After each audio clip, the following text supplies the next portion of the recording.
Anyway, so for tonight's video, samahan nyo kami ng aking kapatid na lumabas ng boarding house kasama si Carlo para magpahangin. Yes po, kasi sobrang init po ng panahon ngayon.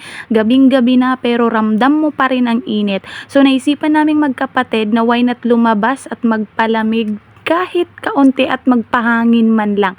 So dahil naisipan namin yon, so alam nyo naman, Manila, di ba? Pag gabi, hindi na masyadong safe. Kaya sabi ko, tinanong ko si Carlo kung okay lang sa kanyang samahan niya kaming magkapatid na lumabas. Nag-okay din naman siya since wala naman daw siyang ginagawa at ang pasok pa naman daw niya bukas ay alas 4 pa ng hapon. So sabi ko, go for the go. So ayan, sumama siya sa amin, no? Habang kami ay nag-iisip kung saan kami pupunta. Sabi ko nga sa kapatid ko, saan tayo pupunta sis? Magja-Jollibee tayo o magmamakdo tayo? At ang ending namin ay nag 7-Eleven ang mga people. Bakit?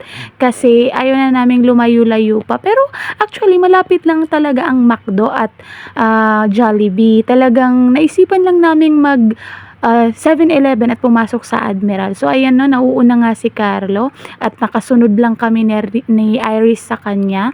So no, yun nga, sabi ko sa kapatid ko, where are we sis? Sabi niya, nasa Generica na tayo. Sabi ko, nasa Generica na ba? Oh, sa 7-Eleven pala.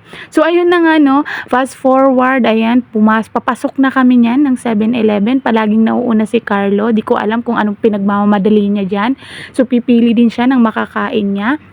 So, pagpasok nga pala, no, so, ayan, kung makikita nyo si Carlo, nag-iisip at tumitingin na siya kung ano ba yung gusto niyang kainin. Kasi, kumbaga, kanya-kanya, kumbaga, no? So, ayan, kanya-kanya na kaming pili, kanya-kanyang ikot, ano ba yung gusto mong makuha, ano ba yung gusto mong kainin, hanggang sa nakita ko yung salamin na yan.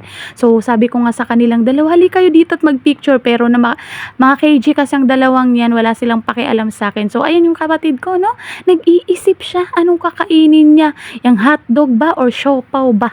Pero, ewan ko kung makikita nyo na lang anong ending na pinili niya. Ito namang si Carlo, no, nag-iisip naman siya kung anong junk foods ang kakainin niya. Ayan, may ina-offer ako sa kanya pero hindi niya ako pinapansin. Ganyan siya sa akin, mga besh. So, ayun na yung kapatid ko. Tulala din siya. Nag-iisip kung magbibiskits ba siya kasi on a diet daw siya or whatsoever. So, sabi ko, pumili ka na lang kung ano ba talaga yung gusto mong kainin. And then, ayan, sabi ko, pumili tayo ng drinks na gusto natin, sis. Sabi ko, magninesti ako. Parang yun yung gusto kong inumin. Sabi din naman niya, parang yun din naman ata yung gusto niya. Pili-pili pa siya dyan. Pero, kung ano yung kinuha ko, yun lang din naman ang kinuha niya.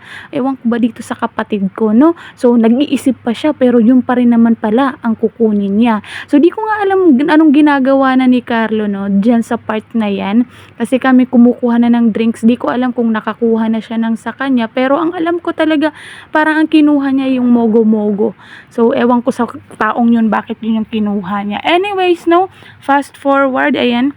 Giikot pa sila kung ano yung bibilhin nila hanggang sa nagbayad na kami kasi sabi ko ano ba, anong oras na kasi sa mga oras na to nasa alas 10 na, mag-aalas 11 na rin to ng gabi. So ayan, pagkatapos naming bayaran yung mga kinuha namin, lumabas na kami. Actually located to sa papasok ng may Admiral, ayan, no. So ayan, diyan kami tumambay na tatlo.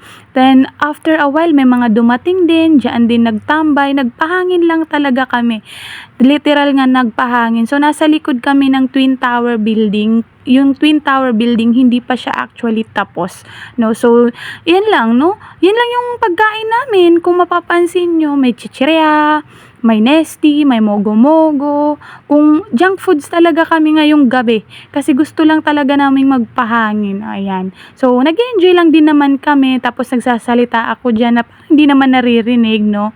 Ini-endorse ko yung pagkain na kinakain ko kasi halos napansin namin pare-parehas na cheese flavor ang kinuha namin. So ayan, no, nag-enjoy din naman tayo kasi minsan, no, kapag mainit, labas-labas din pero make it sure na safe kayo. Kaya palagi naming sinasama si Carlo kasi mahirap na. Nasa Manila tayo, nasa syudad tayo. Syempre, kailangang safety first kasi wala tayong masyadong mga kakilala dito. Yun lang. Thank you.